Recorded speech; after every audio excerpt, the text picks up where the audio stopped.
My good friend Seth Stevens made a beautiful suggestion. Make a series of short videos that explain things in art and design that should be obvious that aren't. This is explaining the deceptively obvious. So let's talk about color, but let's focus on the deceptively obvious. These are basic principles. So don't hang me up on that's too simple or that's not the way that it works.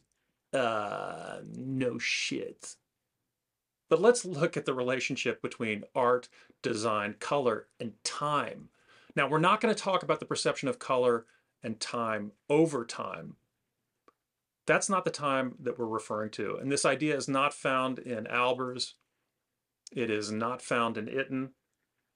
It's not found in Chevreul or in James Turrell. In order to flesh this idea out, we got to get the obvious and the basics out of the way first. It can be helpful to think about color with the 70-20-10 rule. Now, what is this?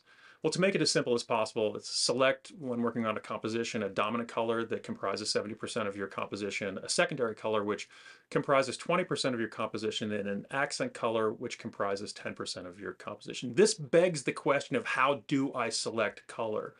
Well, 3 weeks ago, I made a video entitled Your Posters Suck Because You're Lazy. And in that video, I spoke about something called the canonical set and anomaly detection. What does this mean? Well, humans look for anomalies in any pattern. They look for differences in pattern.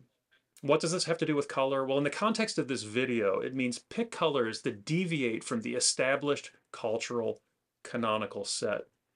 What does this mean? Again, it means think about normal color and then pick something else, something that deviates from the expected. Now, with that out of the way, here is the main idea of the video, the deceptively obvious. The use of a stable and consistent color palette is arguably the most important element in establishing an artistic signature. Not this kind of signature, rather, this signature. The use of a consistent color palette over time is, again, arguably one of the most important tools at the disposal of the designer and artist. We find this idea in both design and art. We can think about Tiffany & Company's Tiffany Blue, Hermès Orange, or Christian Louboutin's Red Souls in design. And the list in terms of both traditional and contemporary art is almost too long to enumerate. Now, the problem is that traditional design training will f you up.